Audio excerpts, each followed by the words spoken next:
So again, the pretty boy face is off this horrible policy that Barack Obama was doing, ripping people out of their houses in the middle of the night, breaking up families, But it's record numbers of deportations, more deportations of Hispanics than all the presidents combined since 1890. Well, of course so that would happen this is what has been now happening, anyway. and no one's been screaming about that. But all of a sudden, Trump is doing it, so now it's a bad thing. That's from Fusion's reporting. That's not being silly. That's actual facts and reporting. It is. So what's I'm silly not is saying to the ignore that fact is what has been silly. happening. I'm That's what saying, would be silly. Jimmy, Why would what you I'm let saying me is- finish talking? Why are you talking over me like this? You're right. Why are I'll you let doing you that? finish. I'll let you finish. Okay. I finished. Go ahead. All right.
Welcome to another episode of the Young Turks. We wanted to keep you in suspense there for a little bit with a longer extended intro version. We just wanted you guys to hear the full song, you know? I know. People don't appreciate it. It's a good song. I'm Johnny DeRolla, Anna Kasparian joining me as well.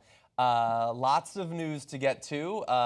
It's the second month, technically, of the Donald Trump presidency, which means that we're slowly making progress through it. Before you know it, it'll be gone, and we'll all be a half a decade to a decade older. So you have that to look forward to. But lots of nomination news as well. Hearings happening, hearings not happening, and a little bit beyond that. I would love to say that we have something in this first hour beyond updates on domestic news, but he's only been president for a few weeks, so strap in, because that's what we got for you. Yep. What's an early preview for the second hour? What can people look forward to there? An update on the housing market. If you guys can remember, one of the first things that Trump's administration did, literally on the day of his inauguration, was sign an executive order that would, not permanently, but indefinitely suspend a fee reduction for low-income home buyers. So there's an update to that story, some negative ramifications of that, but also a little more analysis from my end that's mixed on Trump's decision to do that. So it's an important story. Awesome. And Cenk is going to be here for that second hour. Yes, he will be. Yes. We're intentionally going to go over, though, in the first hour today, as much as possible. She's joking, but we actually talked about it this morning. Hopefully he's not watching. But we thought, but what if we just go 40 minutes into it? Oh, my God. But here's what Cenk would do. He would steamroll. Like, he would get on the mic over there. He would do what I want to do, which is just get on the mic. Maybe we should do that. We should be an example for the nation. Let's do it. Also, a little early preview, something I'm trying to make happen. This is in no way happening yet, but I think it would be really cool. Hopefully, next Tuesday, Bernie Sanders versus Ted Cruz debate that's happening live on CNN. I'm trying to get us to cover it live. It might only be a members thing, so if you're not already a member, you might miss out on that. It's not necessarily happening. I mean, the debate's happening. Our coverage might not happen, but it might.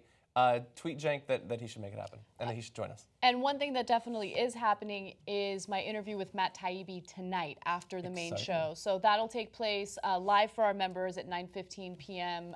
Eastern time. Awesome. Okay, with that, let's get into the news. Lots to get to. Donald Trump has celebrated the launch of Black History Month as only he can. There's a couple different elements to this we want to get to, but the first is my favorite, perhaps the funniest part of this, is as he goes down the line of, to his credit, honoring some of the African Americans who, through our nation's history, have made the greatest contributions to society, governance, business, and all that. He starts off with one, and the way he describes those contributions is a little odd. Let's see if you can catch it. Frederick Douglass is an example of somebody who's done an amazing job and is being recognized more and more, I notice. Harriet Tubman, Rosa Parks, and millions more Black Americans who made America what it is today. Big impact. I'm proud to honor this heritage, and we'll be honoring it more and more. So Frederick Douglass, who you might have heard of in history classes, because he was born, I believe, in 1818, and is not currently operating, has done a great job and is getting more and more recognition, I've noticed. No, Frederick Douglass. So hot right now. So hot right now. I believe he's trending on Twitter, although not for the reasons Trump thinks he should be. I just love how he's like, I'm hearing more and more about this Frederick Douglass guy. Yeah. That's like me trying to make a sports reference, right? Yeah, exactly. Where I'm like, I'm in the know. I know about Mike Trout. He's good. I've heard about this Hank Aaron. When I go to the water cooler, it's always Hank Aaron talk going on. But anyway, that's the only example I could come up with. Look, maybe it's just weird. A weird way to say it, and we're going to have another quote for you shortly where when you hear him talk, he doesn't talk like a normal human being. It could just be that, but it's a really weird way of putting it. And the defense of why he said what he said is going to be even weirder, perhaps. Here is Sean Spicer. Frederick Douglass being recognized more and more. Do you have any idea what specifically he was referring to? Well, I think there's contributions. I think he wants to highlight the contributions that he has made. And I think through a lot of the actions and statements that he's going to make, I think the contributions of Frederick Douglass will become more and more. Kristen. Yeah, so it's not a non-response. But I love when, first of all, that you have to ask that question. It's funny. And then Sean Spicer's like, Like he's like taken aback. Oh God, no, not this. Now, the one thing that might make what Donald Trump said a little bit true is that, yes, although I guess the biggest amount of publicity that Frederick Douglass got was probably in the 1870s to 90s, like that sort of time when his books were out, he was giving speeches and all that. But for a period, his sort of legacy and history was not being taught as much. One of the things that actually changed that was the launch of Black History Month.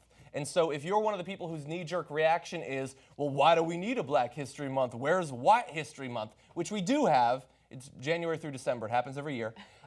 This is one of the products of it, is that we can give extremely shallow overviews of Frederick Douglass and other figures' histories thanks to Black History Month. So, look, of course it's Black History Month, so that's one of the reasons why this story is making headline news. But you know, you touched on the importance of education and how Black History Month, you know, brings up the contributions of various Black historical figures into American society. But conservatives, for a very long time now, have been fighting against any type of education on any type of civil rights leader or minority leader who's had a profound impact on our political system, on the way that we run things, the way that we react to various groups of people in this country. For years now, the Texas Board of Education has been fighting tooth and nail to get rid of civil rights leaders in social studies books and replace them with right-wing leaders like Phyllis Schlafly and people like that. Yeah. I love saying Phyllis Schlafly's last name. And of course, she's uber conservative, wants to outlaw, you know, feminism and abortion and things like that. But nonetheless, that assault on education of not only whitewashes history, we know that takes place, of course, but it gives you less context into our American political system. Without accurate history and accurate historical references, you can't learn from history, which is why we see the same mistakes being made over and over and over again. Yeah, it's a cycle of ignorance, because the people who oppose the idea of something like a Black History Month or the other equivalents for other groups that aren't typically given their due in our education system would say, what's the point of focusing on this? I know about American history, and honestly, I think it's pretty much just white people that have done all the good stuff.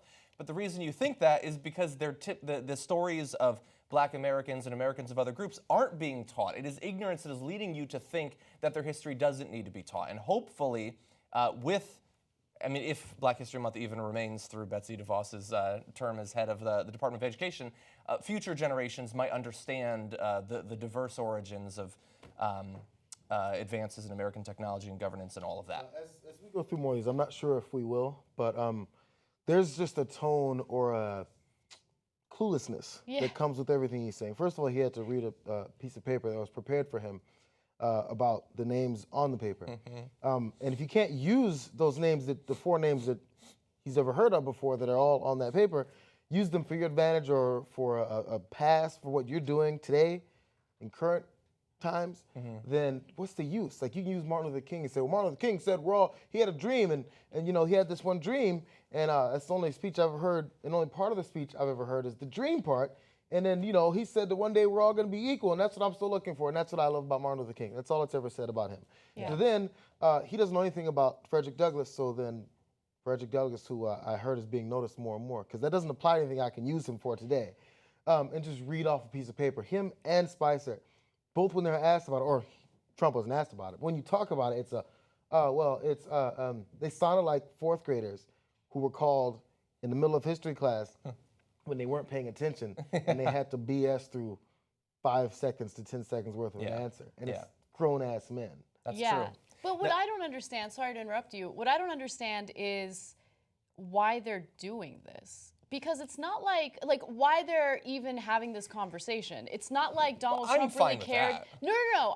Look, if it was done for sincere reasons, then I get it. But in doing this, are they trying to appeal to Black Americans or minorities? They've never really cared about that before. And it was such a half-hearted attempt to connect with them, and so I feel like it does more harm than good.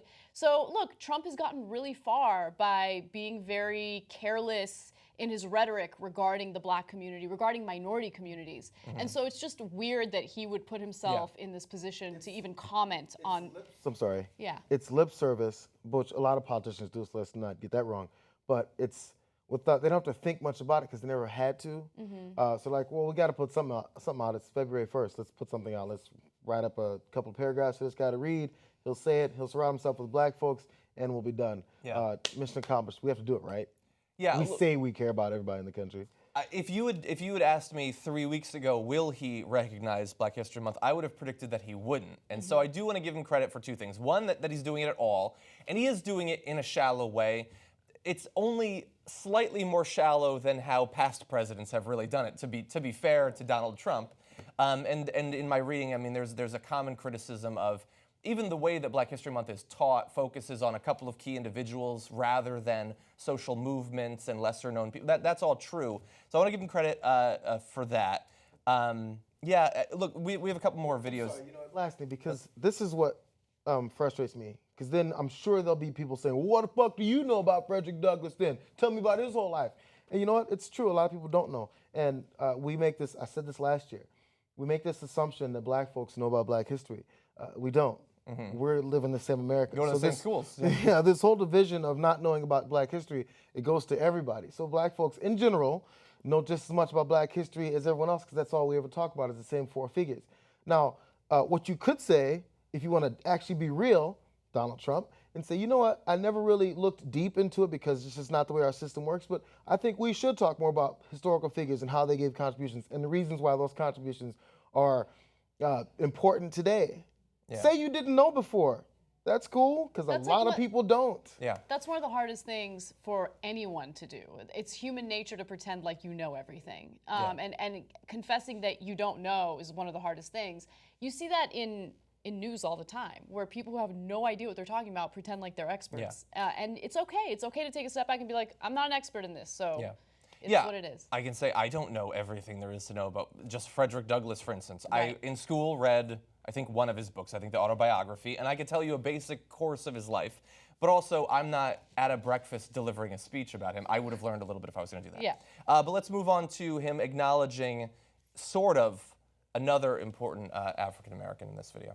Last month, we celebrated the life of the Reverend Martin Luther King, Jr., whose incredible example is unique in American history. You read all about Dr. Martin Luther King a week ago when somebody said I took the statue out of my office.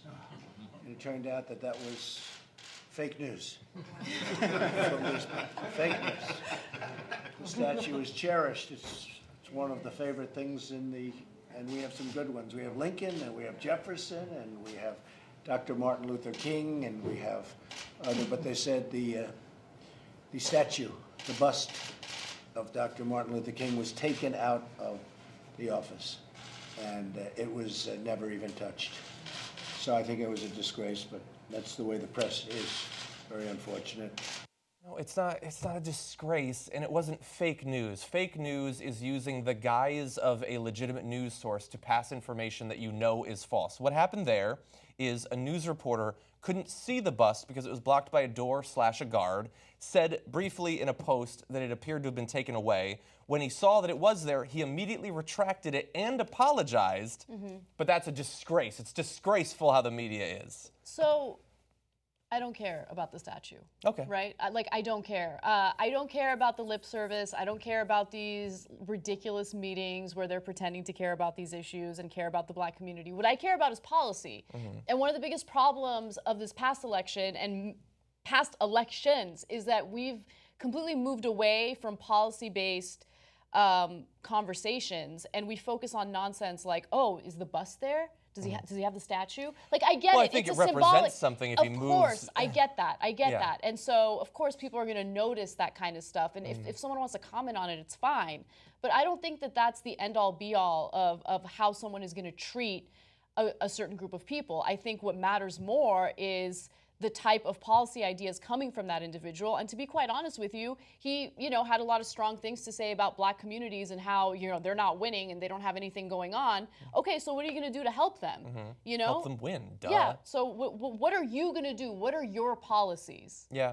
I don't know. I feel a little bit differently about it. Like when I saw that he'd put a portrait of Andrew Jackson up in the Oval Office, like that means something to me. The fact that he apparently glorifies this guy who's probably one of the most reprehensible presidents in American history, and that's the guy that he wants to put up and pattern his presidency on. His normal routine in speaking, something that's prepared, you can tell where he's reading it, first of all. Then he diverts to his little asides every time he gets to something that triggers in him.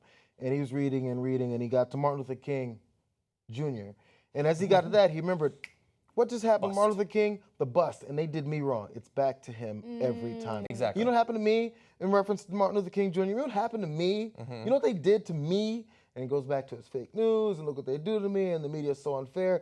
And then got back on his prepared messages. Yeah. And every time he gets off, it's about himself. Something triggers in his own brain. It's the me-centered world. Well, JR, do you not know that February is Donald Trump History Month? We need to find out more about his recent history. It might be soon. Okay, well, let's do this next clip. You're gonna see he's gonna bring in one of his supporters from the African American community. Well, this is Black History Month, so this is our little breakfast, our little get-together. Hi, Lynn. How are you? Hi, how are you, Good, sir? nice to see you. And just a few notes. During this month, we honor the tremendous history of the African Americans throughout our country, throughout the world, if you really think about it, right? Yeah. And their story is one of unimaginable sacrifice, hard work, and faith in America. I've gotten a real glimpse during the campaign. I'd go around with Ben to a lot of different places that I wasn't so familiar with. They're incredible people. I would like to again give him credit for once talking about meeting with and talking with African Americans and not talking exclusively about the inner city. He got close to saying it there. That's what I think he meant, but he didn't say it. And generally, that's one of the things I think he deserves the most criticism for. If you're trying to get an idea of what he thinks about different communities and what he might do for them, the fact that previously, whenever you ask him about concerns that the African American community has, he will immediately begin talking about the inner city and crime. That's the lens that he sees a group of tens of millions of Americans through. They all live in the inner city. The only thing that worries me regarding them is their crime rate. And so thankfully he backed off from that. And he's got Ben Carson to back him up. Hear the surprise? I've heard then. I went to some areas that I previously I was unfamiliar with, that I wasn't familiar with. Okay, fine. We already know you don't go there, so it's fine. Admit that. But then my black friend had to take me because I'm too afraid to go by myself. I didn't go to find out what goes on in other communities. I just went and, I found some incredible people. Isn't that crazy? Just like Bill O'Reilly said, I was perplexed to realize that at the restaurant in Harlem, they wasn't screaming, "Motherfucker, bring me iced tea." He thought that was a positive message. Yeah. I realized that they're not savages. Mm-hmm. So again, I see where your credit's coming in, but I reject it because he's admitting he doesn't know what's going on, and he went there for a few minutes and said hi and was surprised that they didn't bark at him. Yeah. Exactly. Look, even if his wording was perfect, his delivery was perfect, we know what he campaigned on. We know exactly what the RNC was like. The RNC was one speech after the other, featuring some speaker who had something negative to say about Black Lives Matter and something positive to say about all police officers and how they're all perfect and how we have to protect every single one of them. That's true. So it doesn't matter. The rhetoric used during the campaign tells you what he values and what he actually thinks about minority communities, specifically Black people. Yeah. And that was the scariest part about the RNC for me. That was what kind of made me really reconsider my Never Hillary stance. And that was when things changed. Because I realized, oh my God, I'm in a freaking stadium full of people who have so much disdain for Black Lives Matter. People who are just out there saying, hey, can you guys please stop shooting unarmed people in our communities? Mm-hmm. So I don't know, that speaks louder to me than whatever, little breakfast they're having here. Yeah, we're just trying to have a little fun. Am I being, The news doesn't always have to be super serious. Don't worry. He's going to put forward some policies that are going to devastate various communities across the country. Very soon we'll critique them, don't worry. Fine, I'll be a little more in a jokey mood. Why don't we cover some of the people who are going to push forward some of those policies? How about that? Okay. Over the past 24 hours, the Democrats have attempted to block the forward progress of some of Donald Trump's cabinet nominations, in some cases by boycotting them. And it worked. at least temporarily. And so we're going to go through a couple of those, a couple where they succeeded, a couple where they failed. Democrats boycotted a Senate committee scheduled to take 2 votes yesterday, one on Representative Tom Price, who's up to head the Health and Human Services Committee, or Department, I should say, and the other on Steve Mnuchin, Commerce, and then they blocked a vote on Senator Jeff Sessions, who might, out of the group, be the nominee that is most opposed. I think. It's hard to say. He would become the new Attorney General, and so they had blocked all of those. But it only lasted less than a day, unfortunately. Republicans on Wednesday morning suspended the rules, damn the rules, and voted to approve them, even though Democrats on the committee were not present. That is for Price and Mnuchin. And so those two have moved out of the committees and will go to the Senate for a full vote. So far as I have seen, there is not the necessary crossover of Republicans willing to vote against these nominees to stop them when it goes to the full Senate. And so we will probably have those votes soon, and they will probably be confirmed. Right. Yeah. And it's terrible because in the case of Price, this is a guy who has repeatedly used his position in the government to personally enrich himself, buying stocks with insider information. They had to pass an act called the Stock Act, partially because of him, to stop this from happening. He continued to do it afterward, lied during his confirmation hearings about special price discounts he had gotten on pharmaceutical stocks. But despite that, he's going to be out there affecting those stock prices to some extent in his position as the head of the Health and Human Services Committee. And also that level of deception was clear in the testimony given by Steve Mnuchin. Consider the fact that he continuously lies about the fact that the financial institutions that he was involved in were engaging in the robo-signing that was, of course, controversial, unlawful. And he just lies about it. He gets asked about it, he lies about it. And so that's the reason why Democrats wanted to boycott his vote. Look, again, these individuals are the antithesis of draining the swamp or ending government corruption. These are individuals who have benefited, exploited government corruption to the highest extent, and we're going to see more of that, moving forward. Rex Tillerson, former CEO of ExxonMobil. We're going to get to him, don't worry. Okay, so you'll have time to Mnuchin if you want. And so they've moved forward, and also, so you went through a couple of the Mnuchin little lies and deceptions that he went through, but also he just happened to have forgotten about $700 million of his personal wealth on his financial disclosure forms. Weird. Sometimes it falls in between the cracks in the cushions. Don't you hate it when that happens? When you forget about that $700 million? And it's like you need to order something and you don't have the money on you. But they will move forward, and apparently no Republicans have any problem. Now, it might be that if those rules hadn't been evaded and there had been a vote inside of the committee, some Democrats probably would have supported them. Now we'll never know, though. So the Democrats have avoided the opportunity to either show their true colors in a good or a bad way in that case. Now, in the case of Sessions, the Senate Judiciary Committee voted to confirm Senator Jeff Sessions, or basically moved him to the next step favorably. As Trump's Attorney General, it will go to the full Senate for a vote. Now, the vote inside of the committee was 11-9 along strict party lines, which means that, yes, all 9 Democrats on that committee did vote against Senator Jeff Sessions. That's the vote that most needed to happen. I think if you vote to confirm him, is there nothing that will stop you at that point? And so thankfully they made the right choice there, all 9 of them. And so they deserve credit for that.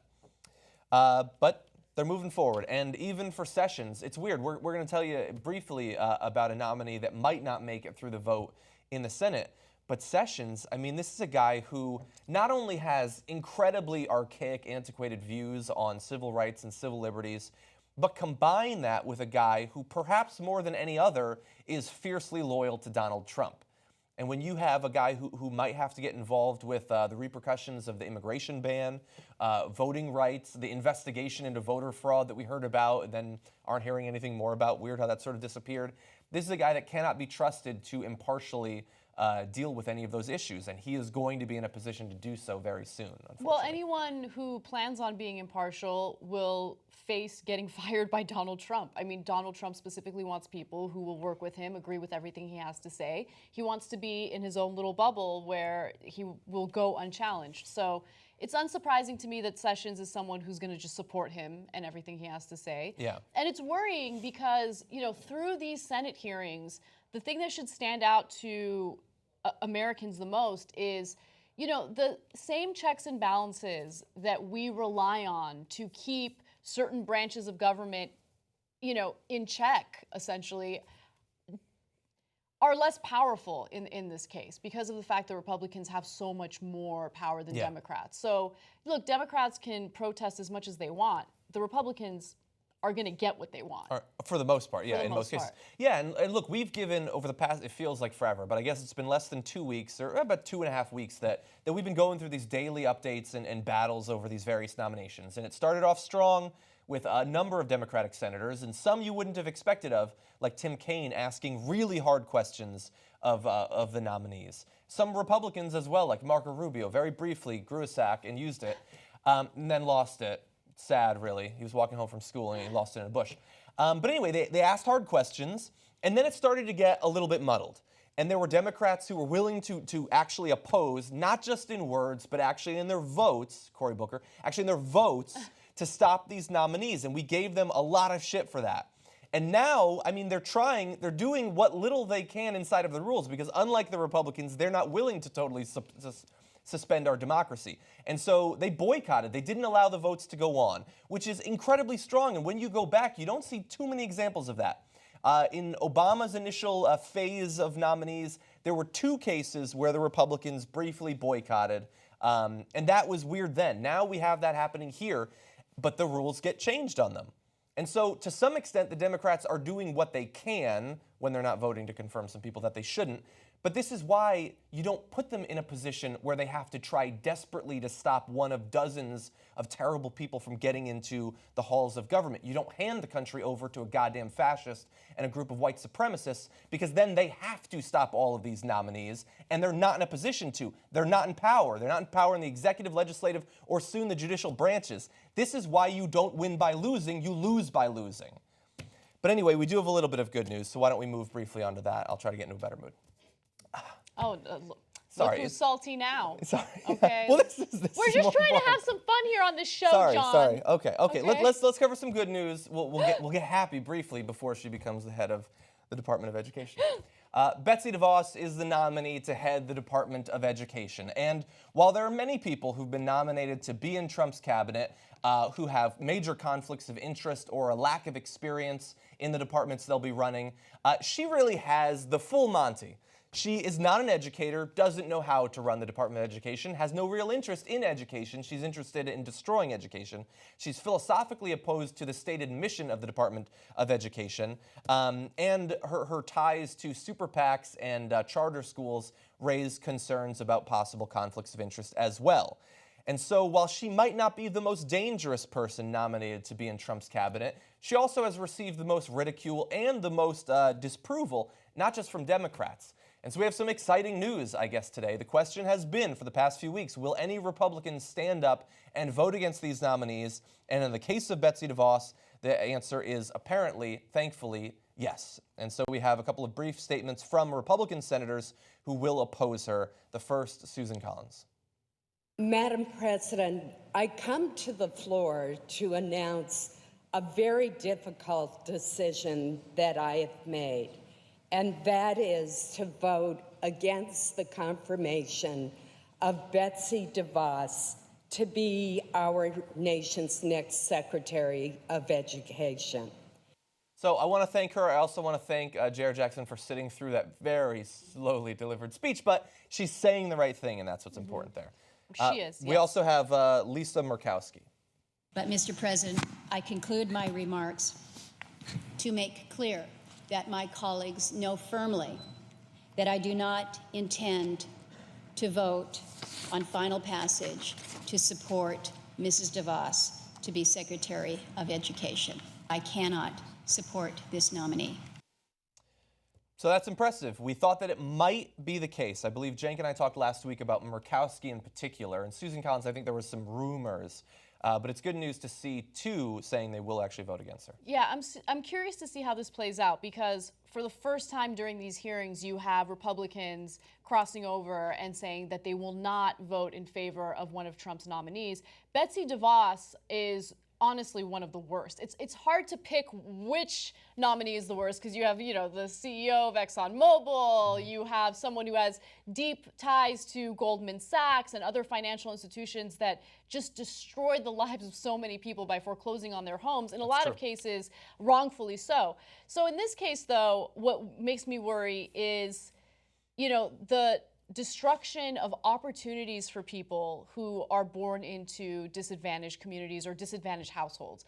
The only hope that people have of climbing up an economic ladder is education. And Betsy DeVos, with her lack of experience in anything related to education or curriculum, has fought tooth and nail by funding right-wing politicians to privatize education, to push for charter schools. If you just look specifically at what she did with charter schools in Michigan, destruction. A lot of those charter schools are underperforming. They don't have to abide by the same standards that public schools have to abide by. In a lot of cases, they don't have to focus on science-based education, and they can go ahead and teach religious garbage instead. Sorry if you're religious, but it's not fact-based, and I'd rather be in a situation where it is alternative fact-based. It's alternative fact-based, so I mean, do with that what you will. But I worry about the privatization of education. I worry about more right-wingers sucking public money out of public schools and then funneling them into private schools in the form of vouchers. That creates a system where public schools fail because you're defunding them, and then you start funding private education where you can teach all sorts of things. You can teach whatever you want because you don't have to abide by the same standards as public schools. Yeah, we set up our system of public education and the Department of Education to make sure that we have a populace that is up to the task of being the citizenry for a democracy, and to make sure that also we have a strong economy, because you need educated people for that. We didn't set up all this so the money could be redirected to set up a network of Christian madrasas across the country. So I have to note one other thing. For anyone out there who's been concerned about the quality of public education and how it's not up to par with what you would hope it would be, just understand this. Public education is funded by a very, very questionable model. So it's based on property taxes in a lot of places. Some school districts have actually mitigated that because they realize it doesn't work. But if you're living in a poor area, well, property prices are going to be much lower, right? Property taxes are going to be much lower. So the schools in those areas are going to be severely underfunded. So oftentimes you'll see that schools in that case don't do as well. You have to kind of reform the way that these schools are funded. And then also, again, a lot of conservative lawmakers have been defunding education, public education, and funneling that money into private schools. So if you like the vouchers and you're like, yeah, I got school choice, okay, consider the fact that as soon as they privatize all of these schools, you think they're going to come to you and be like, oh, here's some help so you can send your kids to school, so you can send your kids to private school. We know you can't afford it. I mean, look at what Republicans do when it comes to Pell Grants and federal funding to help people afford college. They don't care about that. They want to cut that as well, so they would do the same thing for grade schools. Yeah. I just want to make sure that people aren't voting against their best interest, because I think in a lot of cases they're like, school choice, it's great. No. They don't care about giving you a quality education. Because that's what also happens in good public school areas. You talk about the property taxes and how that goes to, but then what also happens, I've learned this because my kid just started school, is then at these types of schools, then there's a pretty constant request for booster money and then donation, this and that, because they're like, well, folks generally in this area have money, right? And they're not spending it on private school, their kids going to public school. So it's almost like you have a surplus of money, because you could take them to private school, but you're not, because it's good enough public school. It's actually pretty damn good. Then after that, you go, well, I can give them several $100s a month. Sure, why not? I'm saving still, because that's not as much as private school would have been, and they get that much more. Yeah. So it's there, and then heads and shoulders above that. And then you think, why isn't anyone else doing this? Because we don't, again, as Donald Trump said in the last story we talked about, you don't go to those other communities, so you think everybody lives the same way I do, and if they don't, it's their fault. They're not doing it because that's the choice they made. I made the choice to pump more money into my kid's school. That's why it's so great. And you just detach yourselves, and you hate the other person. Yeah. So the question is, if 2 Republicans are going to vote against her, can Betsy DeVos actually be stopped? Okay, well, if all of the Senate's Democrats vote against DeVos, she would have 50 votes if the remaining Republicans backed her, with Vice President Mike Pence potentially breaking the tie. No Democrats have publicly backed DeVos right now. In fact, even Senator Joe Manchin, who is technically a Democrat, considered one of the most vulnerable Democrats up for re-election in the coming election, announced on Wednesday that he will not support DeVos. And that was sort of a question, as it is on so many of these nominees. And so right now, you have exactly enough that Mike Pence could break the tie. Right. If you have one more, then you can actually stop her from becoming the nominee. And although I have no special love for Collins or Murkowski, I think that while it would have been great to see far more Republicans going against not just DeVos, but a number of the other nominees, we do have to recognize, well, first of all, they have the electoral pressure of being in states that are not necessarily like hardcore red, but they're actually taking a risk here, especially because so few other Republicans have done anything like this. Mm-hmm. If they do vote against her and she gets voted down, Donald Trump is not going to be happy about that. And we know that he is one to hold a vendetta against Democrats, but also against Republicans. Oh, he doesn't care what political affiliation, they're associated with. What he cares is whether or not these individuals are loyal to him. And voting against DeVos is showing that you're disloyal. So will there be ramifications for these lawmakers? Yeah. Sure, I have no doubt that something will happen. Maybe there'll be some nasty tweet later tonight. But I do give them credit because, look, in the case of both Democrats and Republicans, I want the votes to make sense, okay? So if the person who's been nominated is actually qualified and actually has some good policy ideas and good experience, I don't care if it was a Republican who nominated them. That person is worthy of the job, so go ahead and vote them, into the positions that they've been nominated for. But unfortunately, in this case, all of Trump's picks have been super questionable. Yeah, that's true. true. At least for his cabinet. I'm not even talking about the Supreme Court. Exactly. Yeah. Now, we'll find out soon, I suppose, if she will become the new head of the Department of Education. As of right now, the Trump administration is not scared. Sean Spicer said, I have 100% confidence she will be the next Secretary of Education. But take that with a grain of salt, because he also had 100% confidence that Trump had the largest inauguration crowd in history, and he was 100% confident that Trump could fill out an adult-sized glove. And so we can't always trust his judgment on these sorts of things. Anyway, we're going to take our first break. When we come back, we have one more no longer nominee, new head of a cabinet department. We'll have the news for you when we come back. Tweet us at #2RTLive what you think about the stories we've been talking about so far, and we'll be back before you know it.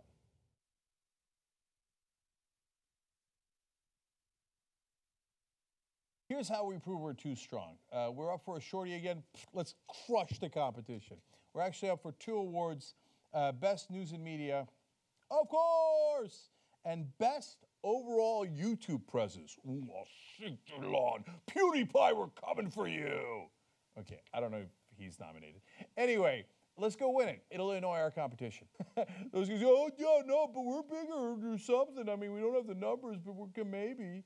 Well, how come we win the shorties, the streamies, and the webbies every year? By the way, it's not because of us, it's because of you guys. You're too strong. Let's go crush them. How you vote, you go into the description box below. You've got all the links there. We also made it tinyurl.com/TYTShorty2017. You could bother typing that in if you don't want to go to the links below and just click it.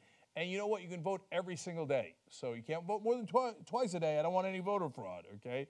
But you can vote every day. Let's go win those 2 shorties. Best overall YouTube presence, Washington.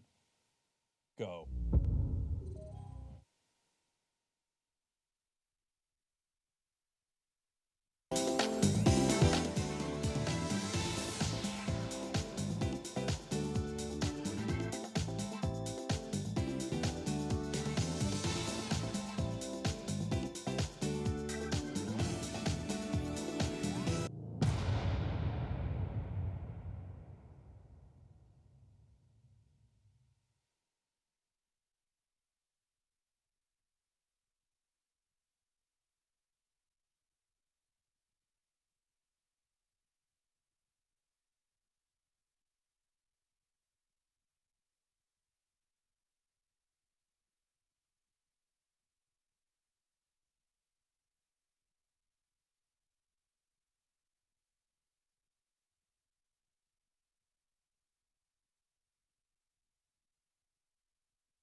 Welcome back to, is that the Pink Panther?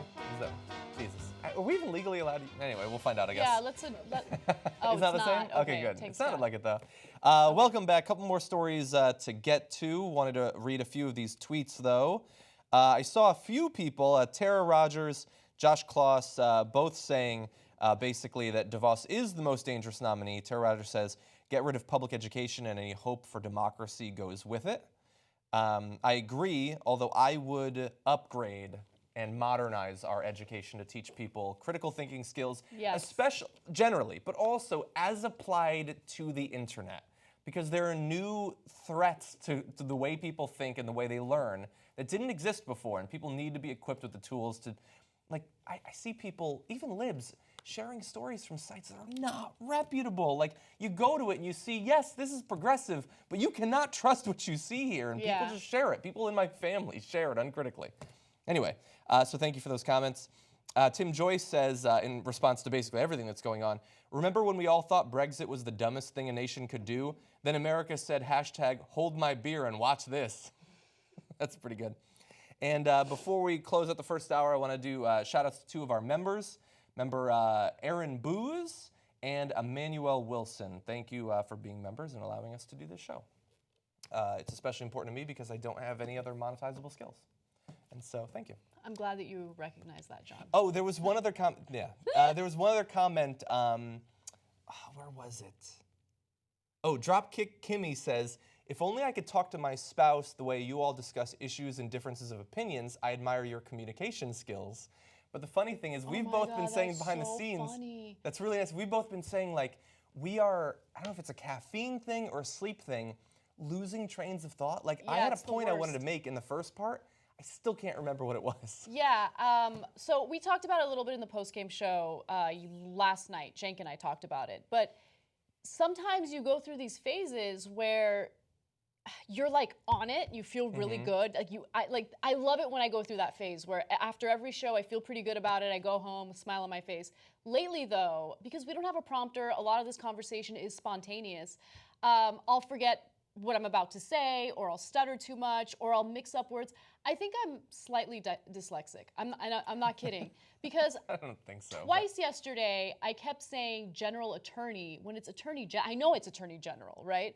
And then sometimes I'll read words like, let's say, rescue, and I'll read recuse. You know what? It's like the weirdest thing. Deep. Yeah. I don't know. I'm just. Yeah, it happens. It happens. But thank you for the compliment. We do appreciate it, even if it's not accurate. But anyway, okay, let's run through a few more of these stories. Important news to get to. There's never enough time to fit it all in the first hour. Today, Rex Tillerson, the former head of ExxonMobil, received his vote and is now our new Secretary of State. I would go through his list of qualifications and past work history, but I already did. He worked at ExxonMobil, and that's pretty much all he did. Now, he wasn't always the head of it. He had to work his way up. But that is the extent of it. No military experience, no diplomatic experience. New Secretary of State. He was voted in 56-43, which means that almost all of the Democrats voted against him. Thank God he should not fill that position. And you might think, well, Secretary of State, really important position, one of the next in line to be president. It's probably always contentious, right? But no, it's not, and never really like this, not 56-43. Condoleezza Rice was considered controversial. She passed 85-13, and Henry Kissinger, who would go on to become one of the dominant war criminals in recent American history, was confirmed 78-7. So for Tillerson to get 56-43 is a historic level of opposition to a Secretary of State. A really fast, interesting little trivia for you. Someday you can quiz Michael Shore on this. Elaine Chao received her vote and is the new Transportation Secretary. And according to C-SPAN, she is the first Transportation Secretary to ever receive even one no vote, and she received multiple. Oh, so really? The Democrats are going against these people. Wow. Not enough to stop them because they don't have the numbers, but they are opposing them. And so Rex Tillerson is going to be our Secretary of State now, a guy who apparently has been put in to secure oil deals and profits for ExxonMobil, who his only history dealing with heads of state are as a representative of ExxonMobil, dealing generally with autocratic, authoritarian rulers, and in a way that we would consider incredibly corrupt here, sometimes going against State Department recommendations to deal with the leaders of certain countries, will now be the head of that same department. Yeah. I mean, I don't know what else to add to that. I think everyone should be a little concerned, especially when you take Rex Tillerson's new role in the federal government into context with everything else that's happening regarding national security. One of the bigger news stories earlier this week was how Donald Trump decided to demote two of the most experienced officials in the National Security Council and then promote Steve Bannon as someone who will be in on every single one of those meetings. Steve Bannon has no experience when it comes to the issue of national security. Steve Bannon is a conservative mouthpiece for conservative media and a known racist. Like, okay, so he's going to be in this meeting while actual, experienced individuals have been demoted and won't be called to these meetings unless they're necessary, unless they're needed. Exactly. And then you have this situation with Rex Tillerson, who has no experience. There are so many countries that are going through incredibly complex transitions, conflicts. Does he know about the nuances of all these issues? I mean, almost every country right now, from Brazil to Mexico to all these Middle Eastern countries, there's all this conflict happening right now. There's all these problems, whether it's economic or religious, and I don't know if he has what's necessary to protect this country, to make the right decisions, and not just use this position of power for, profit motives. Yeah. He may not have those things, but he does have the Order of Friendship Award he got from Russia. Oh, thanks God. But anyway, you're totally right. I mean, it's an incredibly, it's not even just us saying we face an incredibly difficult, complex, war-torn world. That's what Trump's been saying this whole time. And so he chooses a guy who doesn't know anything about that. And as you pointed out, I mean, those changes in the National Security Council, I think we talked about it on the show, but the National Security Council was brought together so that in one small setting, the president could get the most important advice from all of the people best equipped in the national security community to give it to him, to get rid of the Director of National Intelligence, who replaced the CIA head, and the head of the Joint Chiefs of Staff. So the head of intelligence, the head of the military, don't need to be involved in national security conversations, do they? Let's put a political hack job from Breitbart. But anyway, we do have an interesting quote, though. A lot of people obviously have been against Rex Tillerson, but I saw this from former U.S. Ambassador Ryan C. Crocker, a great sort of summary of a little bit of what we've been talking about.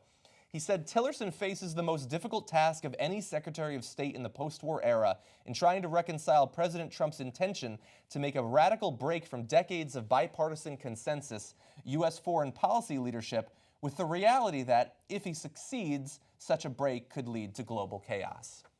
And that exists in terms of his approach to the Middle East, but also Europe, to NATO, to the EU, to the UN. And this is a guy who, if he had supreme qualifications, would have an incredibly difficult task ahead of him. But he doesn't have those qualifications. He doesn't have the experience. And thanks to the massive exit of a number of the most experienced officials at the State Department, doesn't even have the backup to give him the on-the-job training he's going to desperately need.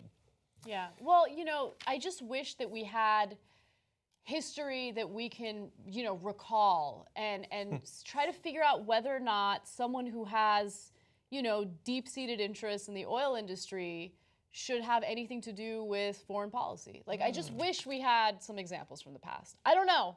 We don't. So I guess we got to go in blind and not know what the future holds. I guess.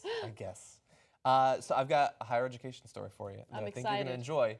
The students of this country might not enjoy it, but we're going to turn to that now.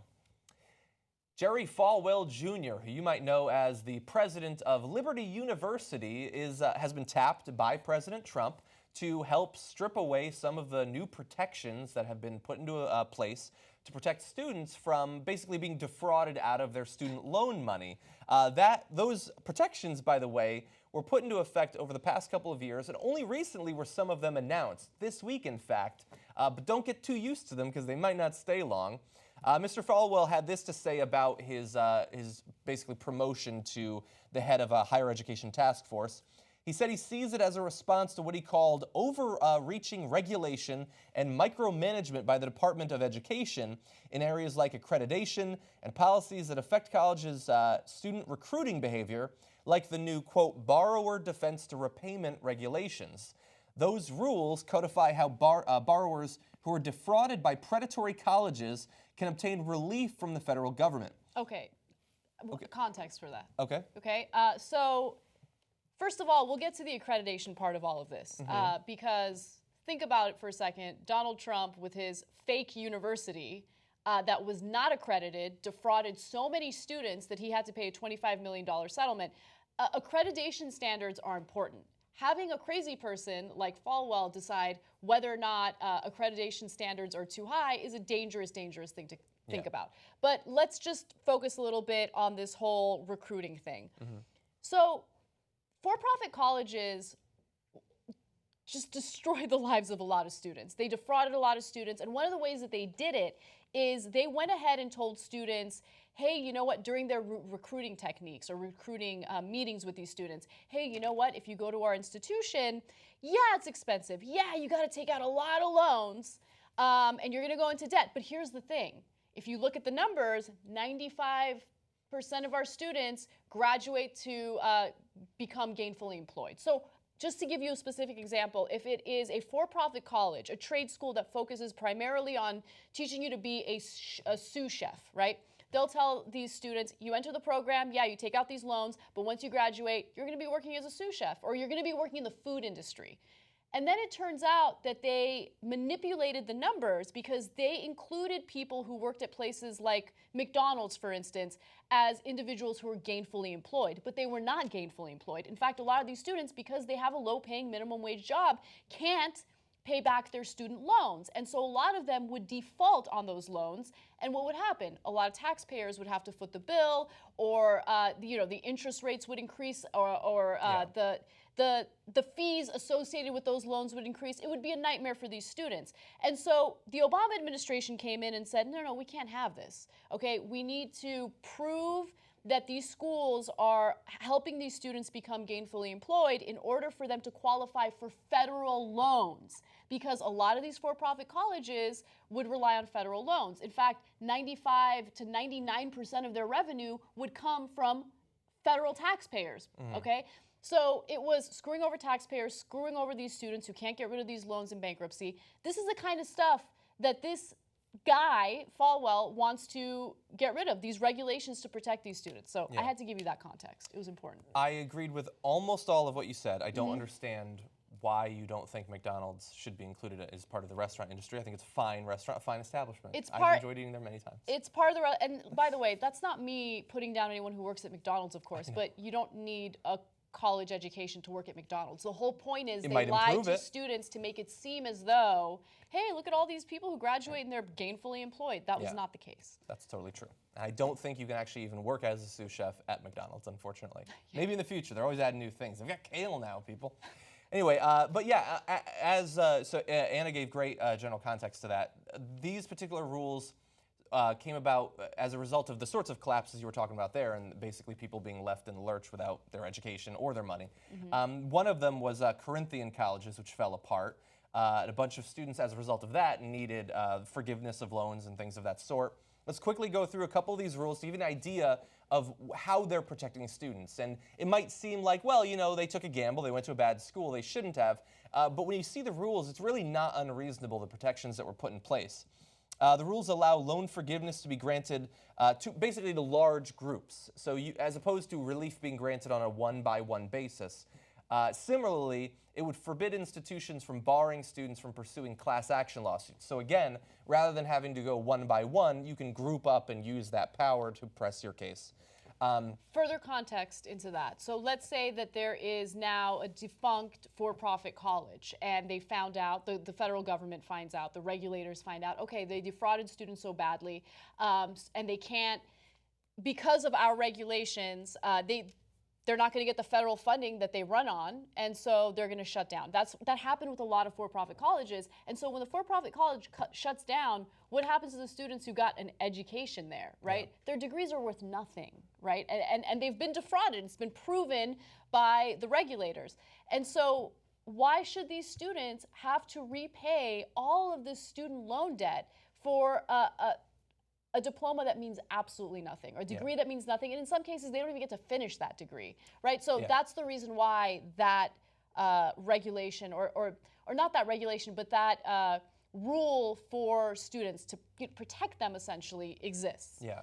And to the extent that you don't get enough value out of your degree, you especially don't if the college doesn't exist before you finish it.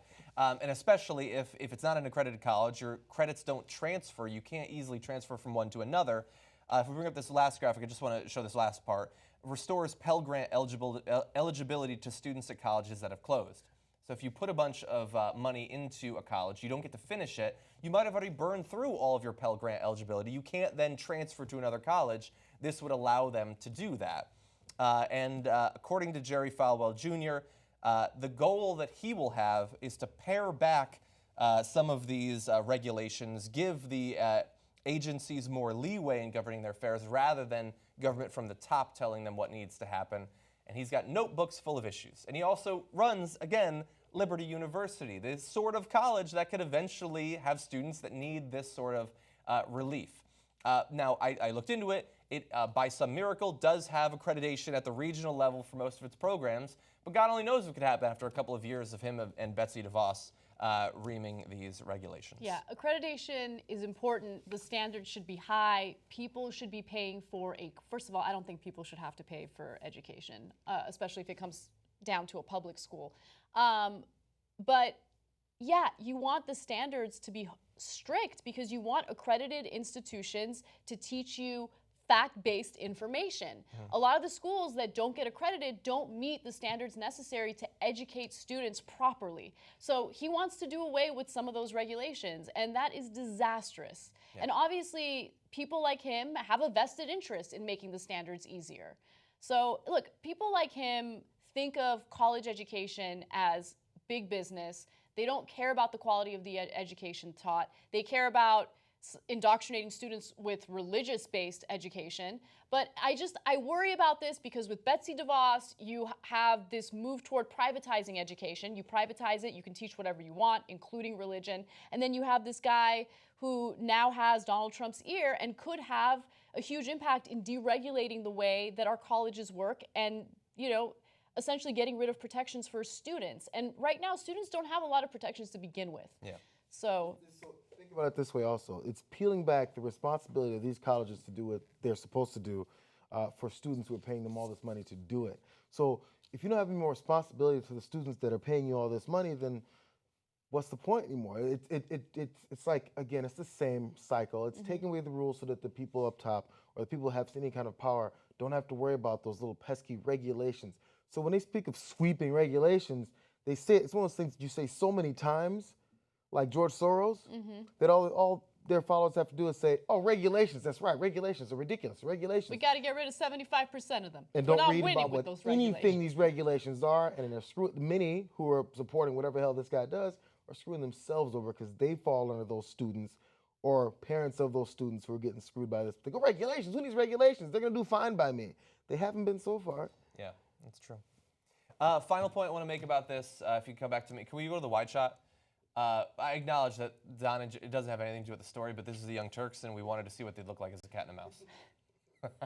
Because we get to do that here. Thanks to members like you. Anyway, that's all the time we have for the first hour, unfortunately. If you tune in, I am going to live stream on the Young Turks later tonight, TYT Overtime, the stories we don't get to. We have the results. Do the American people support or oppose the Muslim ban, and what effect do they think that it'll have? So tune in a couple of hours. I'll be doing that. And after this break between the hours, Anna's going to be taking over, and Cenk Uygur will be returning. Isn't he not merciful? Anyway, send us some tweets for Anna to read when we come back, and we'll see you in just a little bit.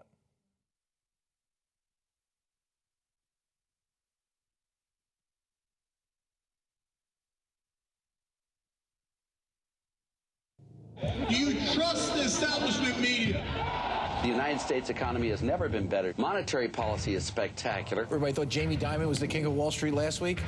Well, it might be Ken Lewis now. He takes the crown. The best sales force out there is Merrill Lynch, and now it goes to BofA. It's pretty amazing. Pretty amazing. Lewis now. Buying opportunity. I do think this is a buying opportunity. We're going to see a stabilization and just a tremendous snapback.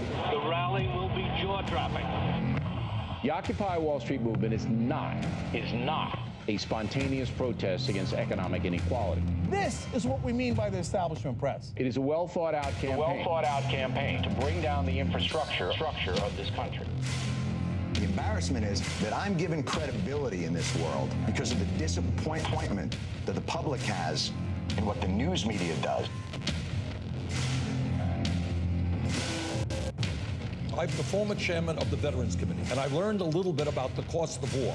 What the president is trying to do, and I agree with him, is to do everything that we can without going to war. So what do you say to your critics? I'm talking about Democratic critics who say, you know what, he's really just a socialist pacifist. I very rarely read in any coverage of Bernie that he's a socialist. Bernie Sanders is a socialist, for God's sake. Most analysts are saying that Hillary Clinton's going to win in a landslide. I continue to believe Mr. Trump will not be president. We've got Trump at 279, 259. Wait a minute. No. Winning the presidency. I know you don't believe that.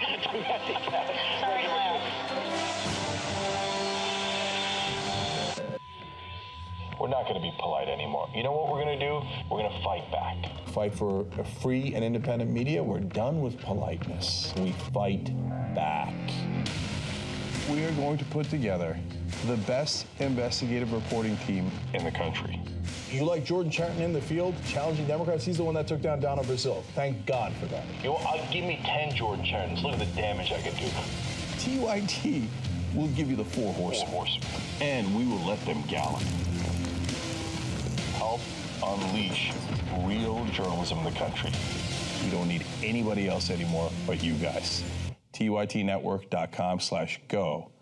This is going to be amazing.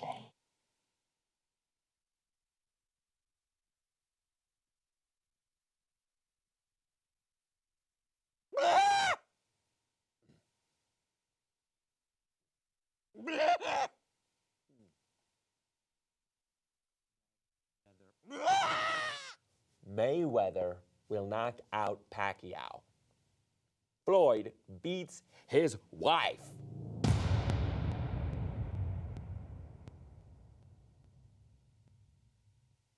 Hi guys, it's Grace from Pop Trigger, and I'm really excited to tell you about a new show I have coming out on the Pop Trigger channel. Where to begin? You know, it's not like anything I've ever done before, and honestly, I'm a little bit nervous. But what I can tell you is that it's a show about historical events and famous figures that you've known. And I'm gonna be talking about things with some of my favorite people. You know, some people have seen the show and they've said, Grace, this is messy, this is dark, and that's fair. I just hope that you'll watch the show and make your own assessment. What else can I say? I mean, I guess it's all in the title, right? It's murder with friends.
All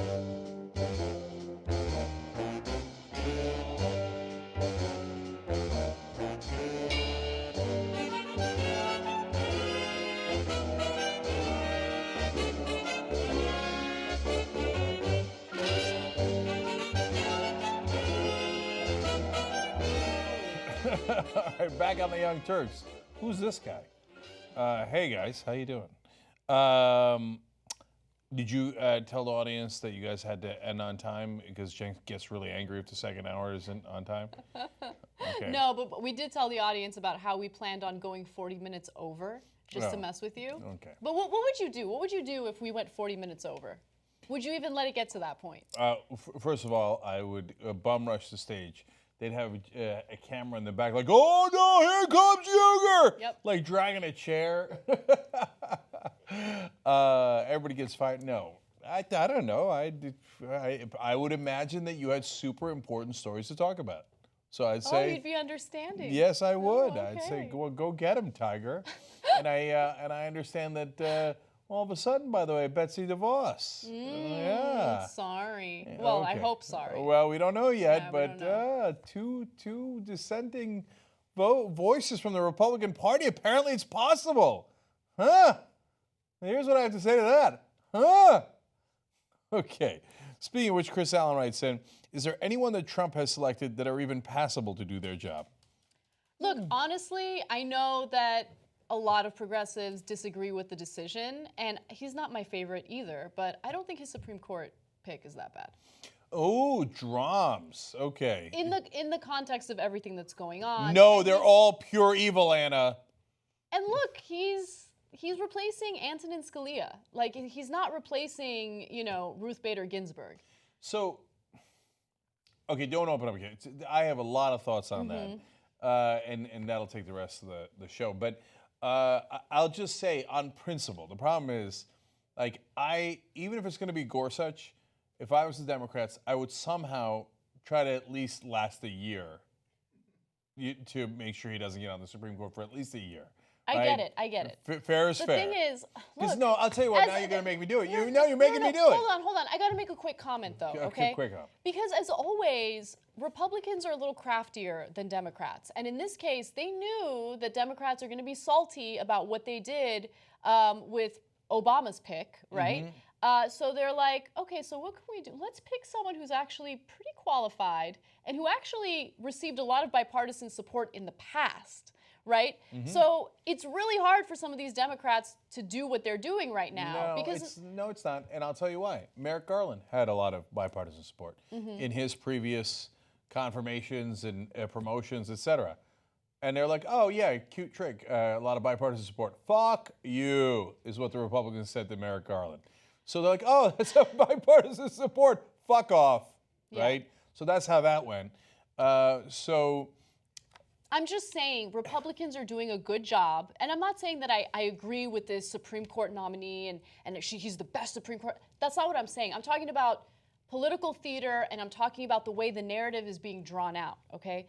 Republicans are good at manipulating the narrative, and what they're doing right now, something that Democrats were unable to do when they were obstructing, when Republicans were obstructing, is they're making the Democrats look like little children who are throwing a temper tantrum. And I know what's really going on. We all know, we're educated on this situation. We know what's really going on. But I think they're doing a good job of painting this very bleak picture of Democrats acting immaturely. I know, that's because the Democrats are miserable That's at their what I'm jobs. saying. Thank you. JusticeDemocrats.com. JusticeDemocrats.com. We got to get strong Democrats in there, because how they let it get to this point where they're like, oh, okay, I guess we won't make a big stink out of you holding the Supreme Court hostage for a year. Yep. And we won't run on it at all. We won't do endless press conferences on it. We have the most powerful person on earth with the largest microphone, but he'll drop the mic in this way, not a good way. I mean, Obama famously dropped the mic once, at the White House Correspondents' Dinner. But that was actually his number one problem. All he did for 8 years was drop the fucking mic. And so now, as usual, the Democrats do a half-hearted effort after it's already too late. Yeah. Right? Because that's what the Democrats are paid to do. They're paid to squeal a little bit right before they lose because the die was cast long ago. So I can't stand those corporate Democrats. That's why I'm spending a shitload of time working on Justice Democrats so we can get strong progressives in there and kick their ass. JusticeDemocrats.com. By the way, one of you guys sent me an article about how Adam Schiff, a congressman from California, is saying, well, you know, one of the problems with Trump is that he's not only radicalizing Republicans, but he's radicalizing Democrats. The Democratic voters are now demanding that we fight on everything. I do declare you've been radicalized. JusticeDemocrats.com. And you're asking me if Adam Schiff's on a list? He's on a list. Oh, yeah. Okay, so sad day for him. Anyway, there'll be another day for that. So, look, I told you we were going to. So I read an article by somebody today saying, oh, no, but the Democrats shouldn't fight against Gorsuch. And it's because it seems unseemly, it seems this, it seems that. Man, yet when the Republicans did it, it was just like, right? So Gorsuch seems like a nice guy. I would look forward to drinking his spinal fluid. That's all I'm saying, JusticeDemocrats.com. Okay? Okay. That made me uncomfortable. Okay. So I would like to say this to Gorsuch. I was wondering what would break first, your spirit or your body? Anyway, Deborah Hendler says, today's show has me feeling more anxious than usual. I can't stop thinking about the destruction of all natural resources. Don't worry, Deborah. When the Justice Democrats win, we'll get all those natural resources back and we'll be winning with natural resources.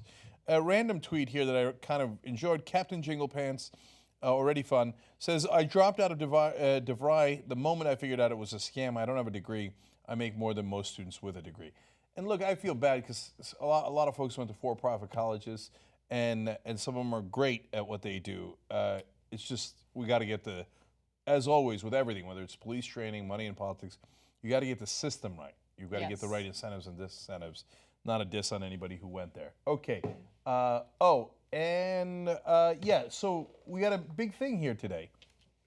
I don't know if you know about this, Anna, but this campaign, #PressOn, went viral today.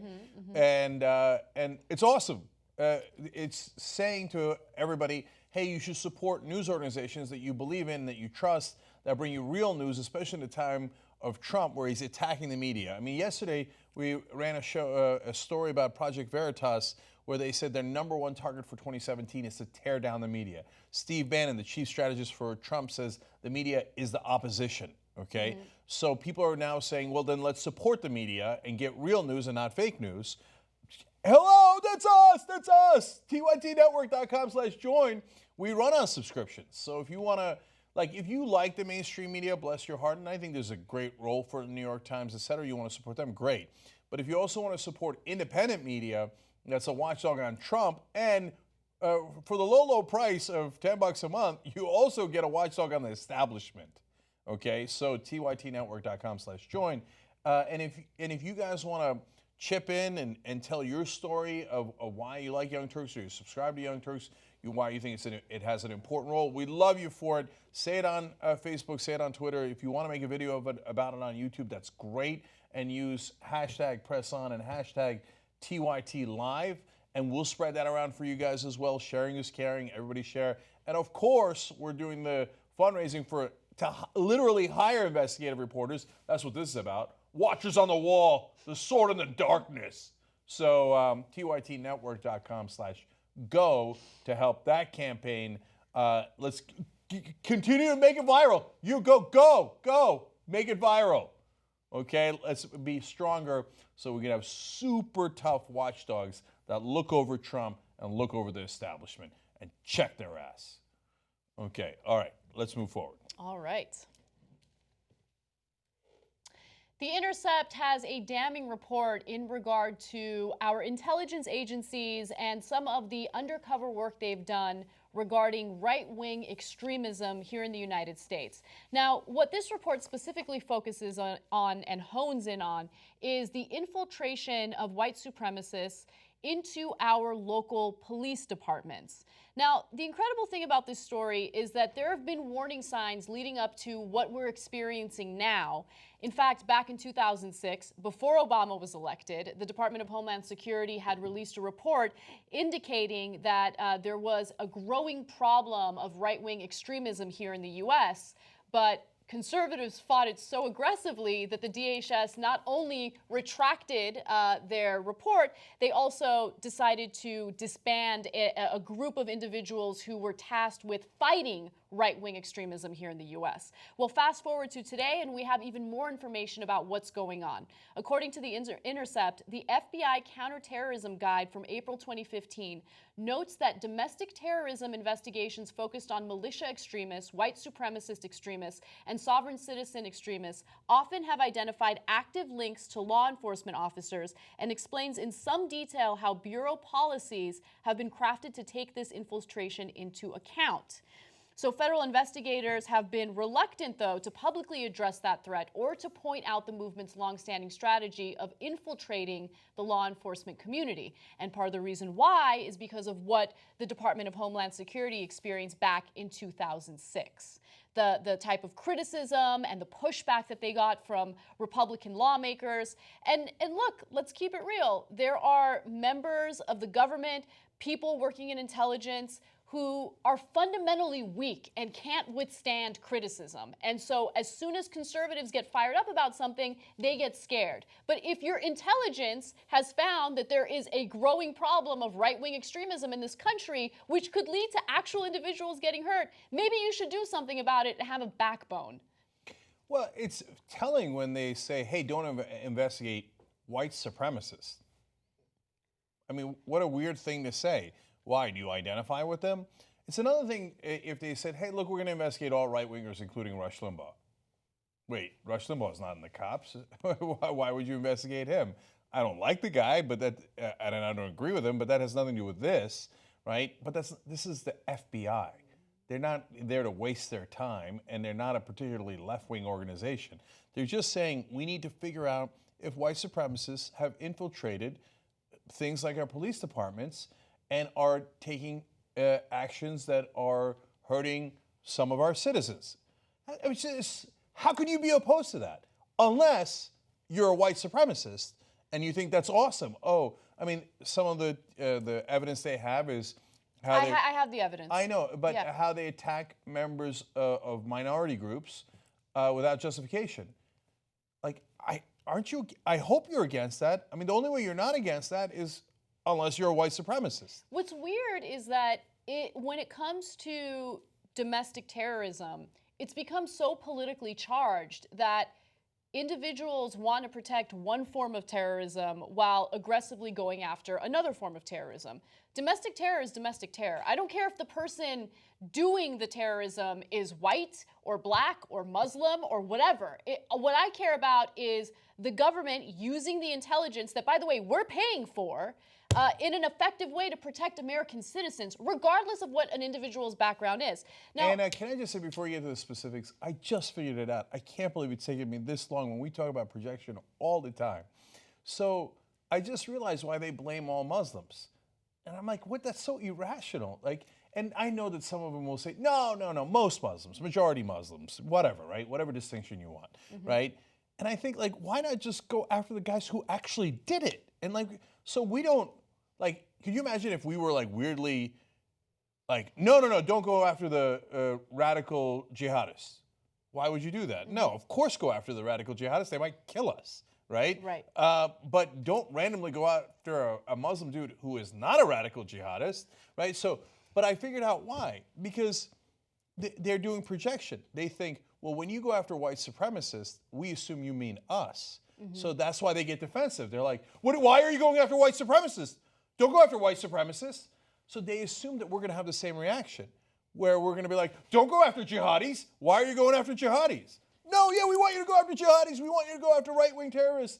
But for them, they think, those guys kind of think like we do, right? Yeah, look. For us, we make a distinction between fundamentalists and moderates and the majority of people. For them, they don't make distinctions based on fundamentalism or not fundamentalists. They make a distinction on, wait, are you like me? Are you white? Are you this nationality? Or are you not? That's the distinction they make. Right. And look, the thing that obviously concerns me and should concern everyone, regardless of, where you stand politically, is that if there is evidence of bad actors in this country, again, regardless of their background, I don't care about their skin color, their gender, any of that.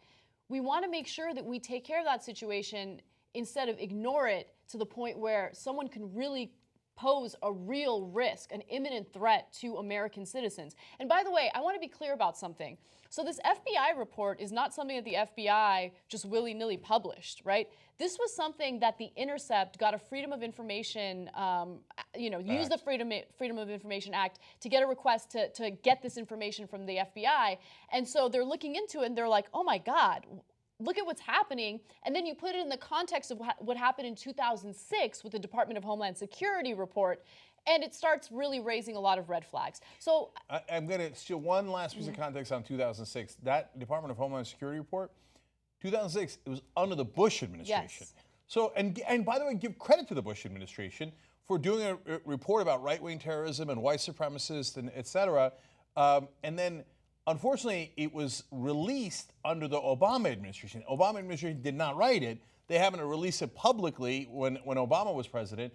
And Rush Limbaugh and the rest flipped out. And they're like, how dare you? Obama's attacking all of us wonderful white supremacists. And how remember, could he? that was in the middle of the Tea Party movement. And so, yeah, the backlash was pretty extreme. And the Department of Homeland Security, again, got rid of their team that was given the sole job of keeping an eye on right-wing extremism in this country. They brought that team down from 25 agents down to only one. I mean, Obama, that's why he drove me crazy. I'm going after white supremacists, but Rush Limbaugh of Fox News and the Tea Party complained. The proper reaction should have been, yeah, anyway, let's make that 50 agents instead of 25. So let's talk about what this means for local police departments, because this is actually something that I didn't even think of when we do all these stories of, police brutality or excessive force. This is, again, according to the FBI report that The Intercept managed to obtain. So in at least one case, the FBI learned of a skinhead group encouraging ghost skins to seek employment with law enforcement agencies in order to warn crews of any investigations. Now, what are ghost skins? These are essentially white nationalists who hide the fact that they are white nationalists so they can enter into the police force and essentially work as narcs, right? Because you're trying to figure out whether or not local police departments are investigating right-wing extremism or investigating your friends.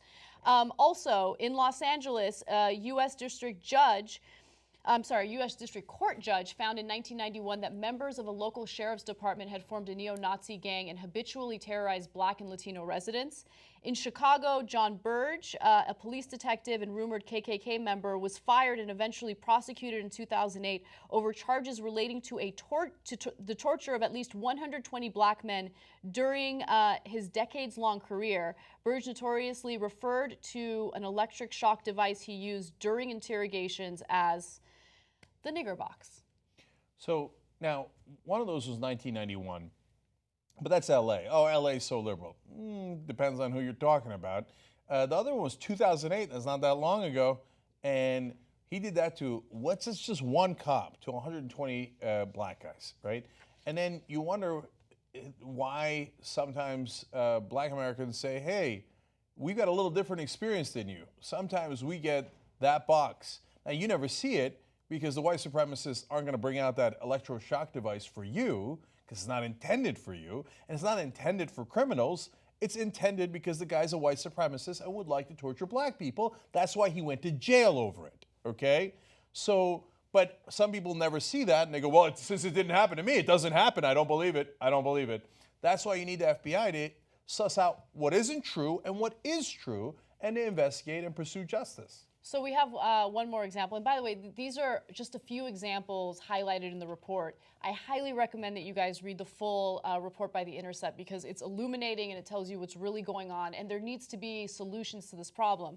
So apparently in Texas, 2 officers were fired when it was discovered they were Klansmen. One of them said he had tried to boost the organization's membership by giving an application to a fellow officer he thought shared his, quote, white Christian heterosexual values. There's no way they didn't have sex together. Oh, Jesus. Okay. Well, so look, this is very, very problematic, and especially considering how everything went down during this last election and the types of people who feel emboldened to come out and share their hatred and their bigotry. We have a growing problem that is going unaddressed. And so I like that the FBI continued to investigate this, obviously also under Comey, who is by no means a liberal, right? I'm pretty sure of that. Yeah. Given what happened in the election. But it does worry me that they were not very keen on releasing this report or the investigations that they've done. Again, The Intercept had to obtain it through the Freedom of Information Act. If you're a conservative and you have good intentions, God bless. There needs to be a range of thought in the country, and we should debate about how much regulations we should have and what the tax rate should be. But we shouldn't debate over this stuff. If you think that we should cover up white supremacists in the cops, or it's no big deal, there's something wrong with you. Either you are a white supremacist, or you think it's no big deal, and that's why the rest of the country thinks you're bad people. So if you're not in that group, then make sure that you throw them out of the Republican Party, distance yourself, help the FBI investigate them. Or if you don't, then you're saying, oh, to me, it's not that big a deal because I'm not a minority. What do I care? That's the reality. Yeah. And my comment about nobody writes heterosexual for no reason, right? Yeah. Like, I'm looking for white male heterosexuals, right? Like, where did that come from out of nowhere, right? Okay, dude, I hear you. I got you. Yeah. Get back to me. I understand that you're looking for heterosexuals. Okay, whatever you do under your robes, I got no interest in. Oh, my gosh. Okay. Okay. All right, let's move forward. All right. After Canada's Prime Minister pressured Fox News to right a wrong, the news organization finally decided to delete a tweet where it falsely claimed that the suspect in the Quebec shooting was a Muslim individual from Morocco. Now, the Quebec shooting was a tragedy that recently happened. 6 people lost their lives after an individual opened fire, and he also injured several others. 19 people were wounded. As of Tuesday, 2 people were in critical condition. Now, shortly after the attack, police actually did arrest 2 men.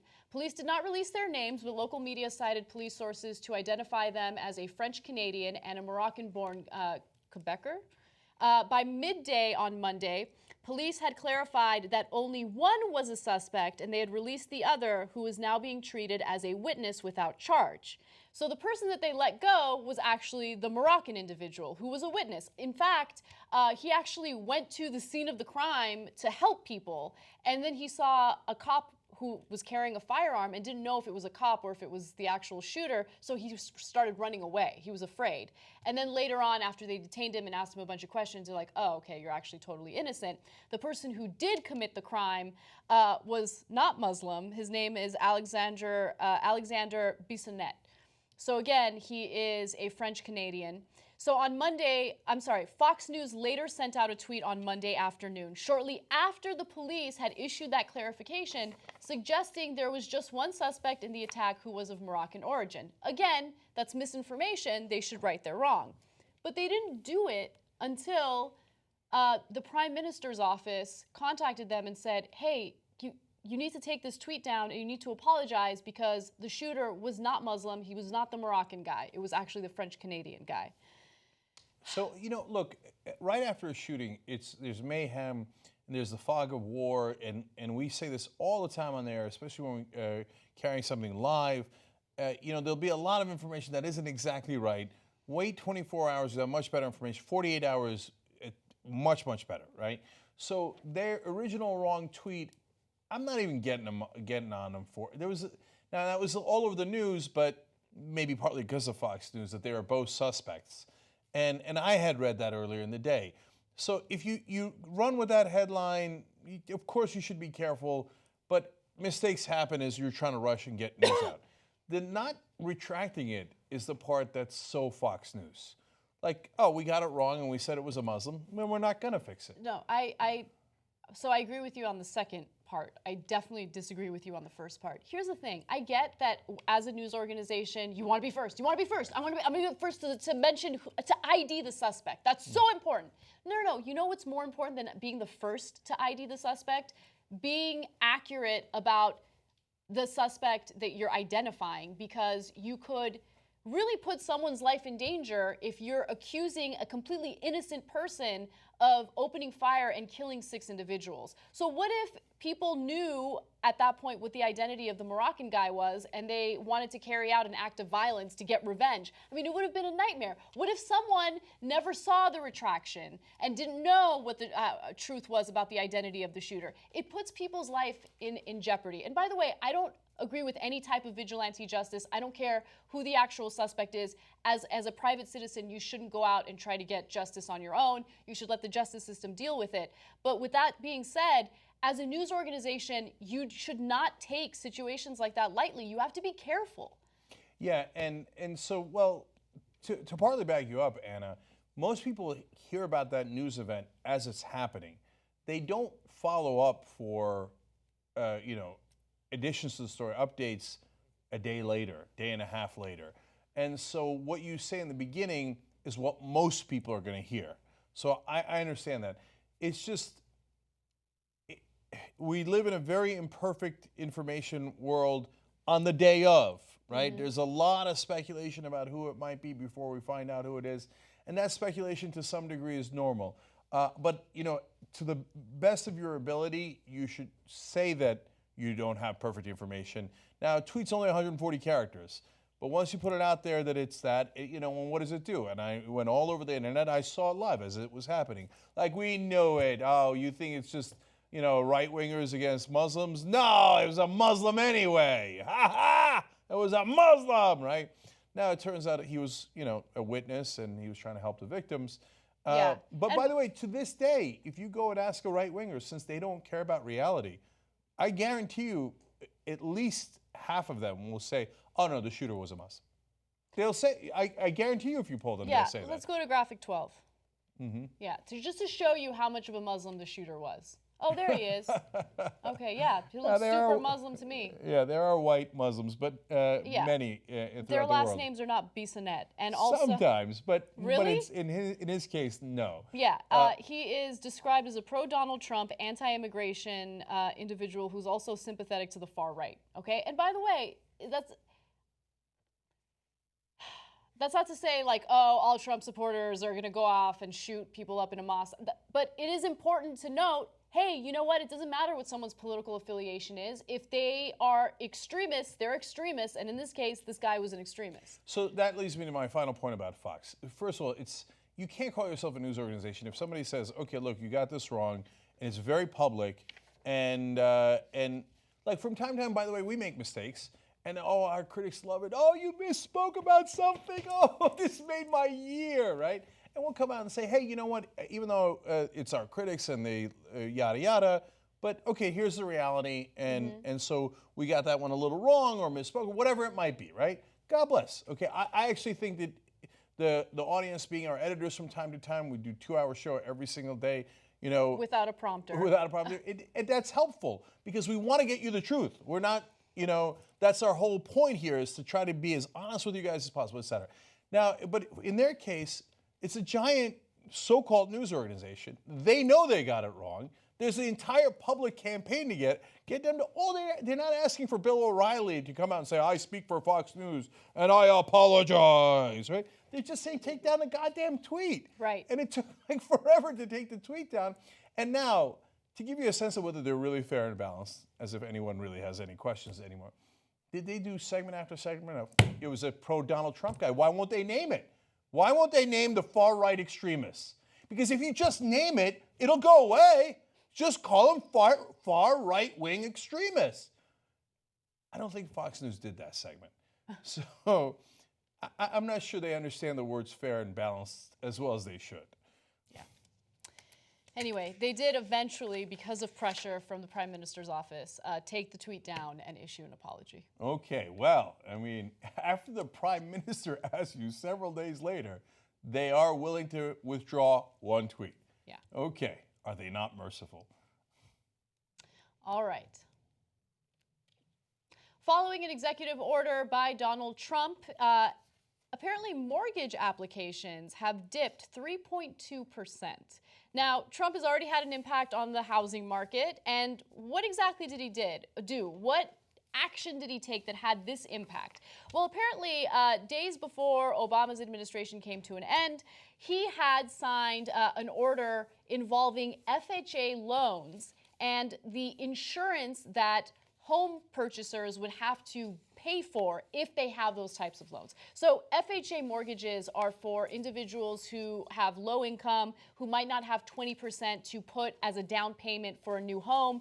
And so you have to make sure that these people are insured in case they default, and then the insurance would help cover the costs to the people, to the organizations that made the loans, right? That's the whole point of FHA insurance. Now, Obama had cut a little bit of the premiums so people who take out these loans and buy these homes would be able to pay for it, right? They'd be less likely to default. Well, Trump comes into office and he's like, no, suspending this indefinitely. Okay, and so it was supposed to save people about $500 a year if their mortgage was about $200,000. And of course, it would save you more if your mortgage was worth more. But now, because of the fact that this fee decrease has been halted, taken away by the Trump administration, less people are able to buy homes. So let me give you more details in that. So total mortgage applications fell 3.2% on a seasonally adjusted basis from the previous week, according to Mortgage Bankers Association. Volume was 18% lower than the same week 1 year ago. Most notable was a 13% drop in FHA applications, a direct result of the Trump administration reversing a cut in the FHA's annual mortgage insurance premium just hours after the inauguration. Now, to be clear, that fee cut wasn't going to come into effect until January 27th. So people didn't even feel the benefit of this new policy because it never took effect. But it's also important to keep in mind that people thought, okay, well, maybe now I can afford a home, so let me apply for a mortgage and see if I qualify. And now it seems like people have backed out of it, or the number of people who would apply aren't doing so. It's actually a really large effect, larger than I would have expected. Yeah. So I don't know if it took the Trump administration by surprise too, because they act so quick without really investigating things that it's possible they're like, ooh, didn't see that coming. But you know, the first thing I thought when I saw the story was, I wonder which administration official is going to get rich off this. Right? Well, okay, so again, you have to look at something like this in full context, right? Because what's the whole point of this insurance?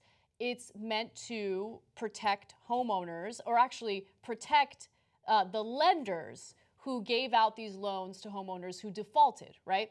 And so the argument that Trump's administration is making is, look, we need to make sure that the funds for this insurance are there. So in case of a number of people defaulting, we have the money necessary to pay these lenders back.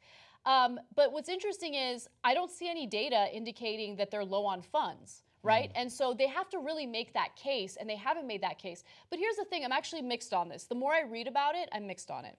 First of all, lenders have loosened their standards considerably. So there are more adjustable rate mortgages being given out to people who, quite honestly, have no business having mortgages, okay? And so I think that having this insurance in place is important, and I do want to make sure that it's properly funded. By the way, if $500 makes all the difference in the world for you in terms of whether or not you can afford a home, you shouldn't have a home. Okay, or at least you shouldn't take out that loan. I'm keeping it real with you. It's especially on a $200,000 loan, if that's the make or break for you. That's why I thought the effect was surprisingly large. Right.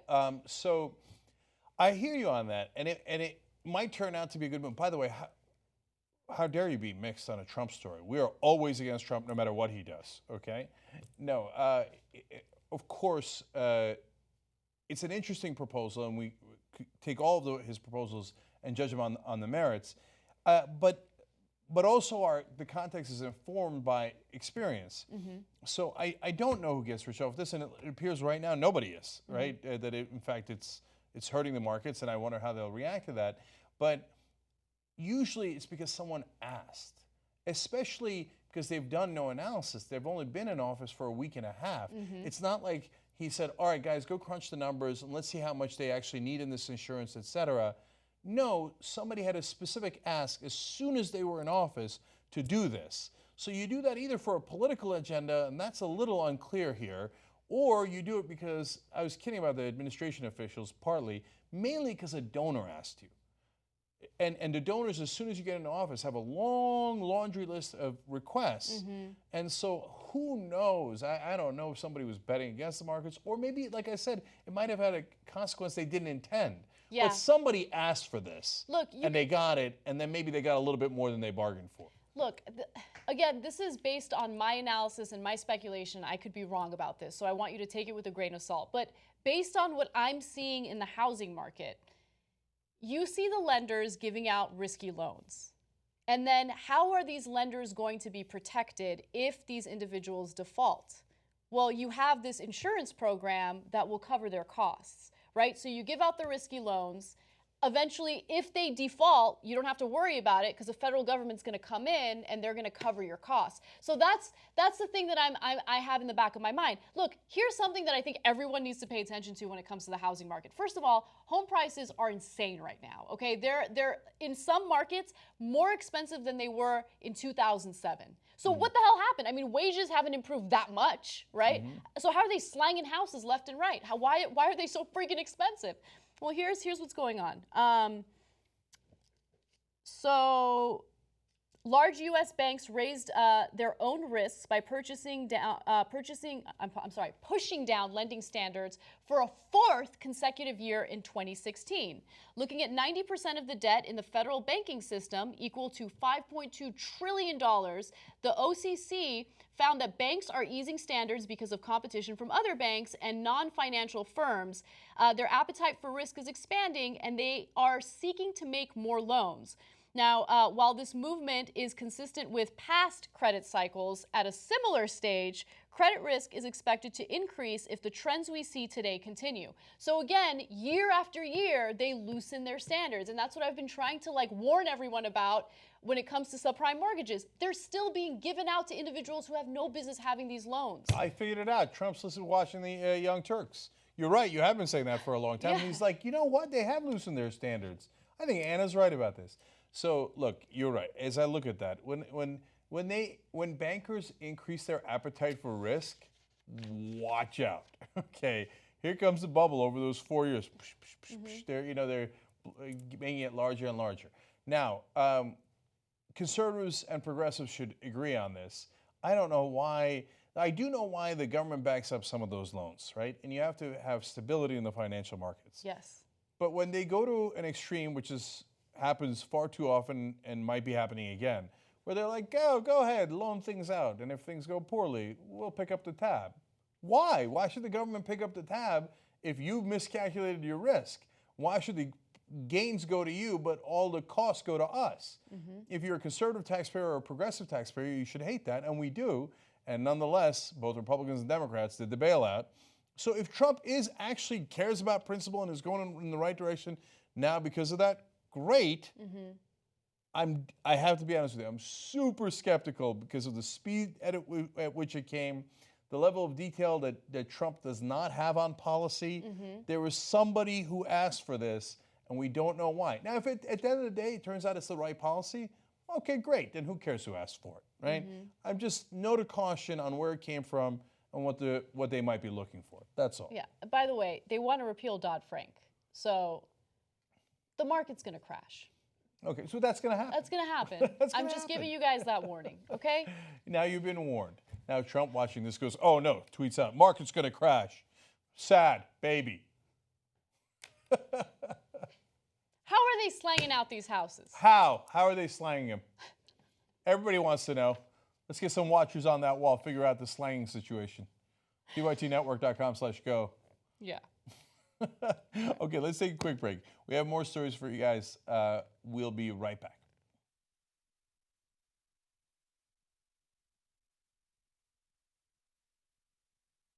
I'm super excited because we have different levels of members. They pay $10 a month, but there are some members that pay a little more. Our executive producers, for instance. My favorite thing about executive producers is that we have quarterly calls with them. I love that I'm getting a little transparency and I'm knowing what you guys like and dislike, ideas on how to improve the show, topics that maybe we haven't heard of yet and you really want us to cover. We have so much respect for you because of the fact that you keep us independent and allow us to be uncensored, unfiltered, without worrying about corporate sponsors breathing down our necks and telling us what we can and can't say. So if you want to be a member, obviously no pressure. You can go ahead and join by going to tytnetwork.com/join. I'm going to ask some uncomfortable questions. The first topic that I said that we would discuss a little more is masturbation. And then I was swimming in a hazelnut river. Are you sure you're not doing mushrooms? Oh my God, I can achieve an orgasm by myself. Fuck that, I am going to talk about it because there should be no shame around it. I think a lot about death because I love life. That openness led to amazing sex. And I keep saying to everybody, oh, I got to go call my wife. I figured that that was a good excuse and people can't say, hey, don't call your wife. I'm going to release bliss. It's so weird because at that moment I felt bliss and it smelled like lavender. At the end, you get to go check. Nice job. If you're a member of the Young Turks, you too will rock the world.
Hey, back on the Young Turks. You know what? I'm going to throw out a random thing to you guys because you never know. You guys might know it.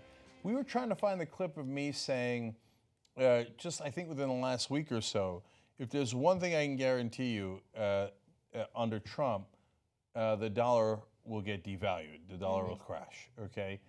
I'm positive I said it, but we can't find where I freaking said it, right? Maybe you dreamed it. Bloop, bloop, bloop, bloop, bloop, bloop, bloop, bloop. Okay. Predictions do tend to not pan out. So okay. I was thinking that. What should we call it? Let's call it hashtag Swami. Is that too complicated? What? So if they told you, that's what the told everybody you, knows, right? TOLDYA. I like that better than Swami. That was weird, right? The Swami is the guy from ESPN. Yeah, I know. That's why she doesn't know it. Yeah. Anyway, so if you know where I said that in the last couple of weeks, like what show or what day, just tell us on Twitter. Use hashtag ToldYa, TOLDYA, and we'll go find it because I want to do a Told You segment on it. Okay. Siren G. Wrangle says, my 50-year-old mom already had been telling her friends to watch TYT before hashtag press on without any influence from me. Well, much love to your mom. Thank you. Gabby Marita says, there's not just white supremacist infiltration of police departments. We now have white supremacist infiltration of the White House. That's a pretty good point.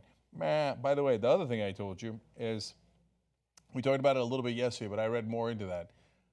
If I told you if Jared Kushner starts to lose leverage inside the White House, watch out. and there's reports in Vanity Fair that he has lost leverage and some access. And so now all of a sudden, Steve Bannon running rampant with Muslim travel bans. We're gonna, the media's the opponents, and on it goes. Already dark days right out of the gate. Okay, Aaron Boo's member of the day, and so is Emmanuel Wilson. I'm gonna do goofy stuff in the postgame. What am I gonna do for you guys? I like goofy stuff. Let's have some fun. Yeah. We're definitely gonna have fun. I had goofiness planned. All right, well, I'll remember the goofiness I was going to do. That's at tytnetwork.com/join. Now, people who've donated to the journalism campaign. Charlotte from California, $200. Thank you. $500 from Meg in Maryland. Thank you. Remember, everybody, $127 gets you this shirt, Sword in the Darkness. We send that to you. Of course, the funding goes to the hiring the reporters. Now I'm getting a little excited again about the third round. When we get to $1.5 million, we'll do a third round of new hires. There might be an extra bonus in the third round. Whoa.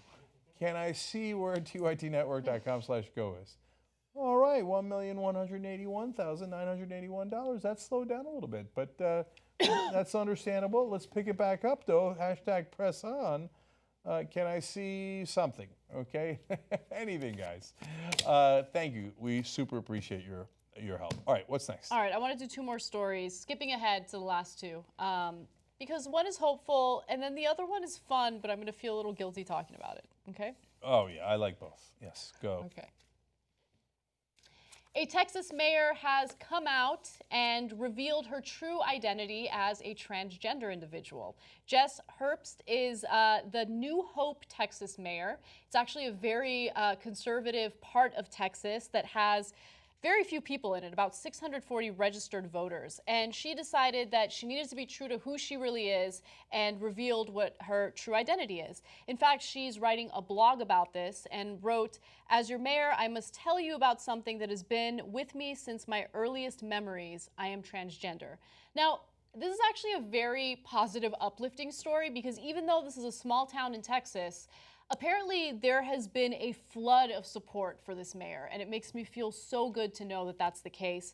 In fact, she says, "I have received emails congratulating me, calling me brave, and even one expressing pride in living in a town with a mayor like me.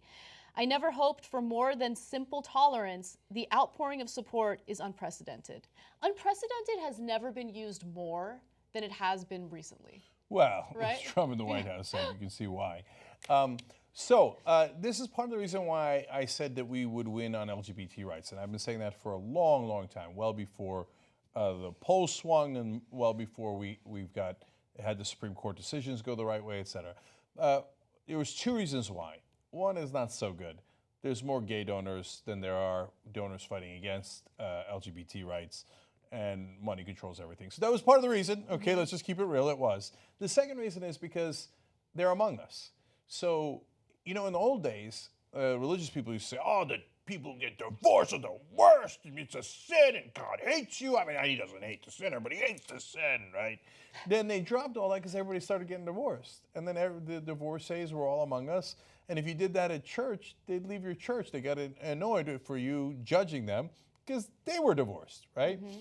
So now, the thing about being gay or transgender or anything is that it's not by geography, right?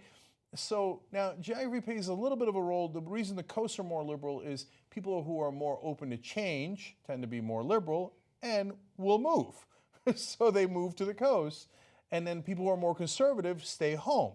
Now that's a big trend overall, but that doesn't mean that if you're born in the middle of Nebraska or Texas, that you're not going to be gay or transgender or liberal. Yeah, right? And also, I think there's a big difference between race relations and gay tolerance. Because with race relations, people self-segregate and they, don't necessarily have to enlighten themselves about the reality of life, right?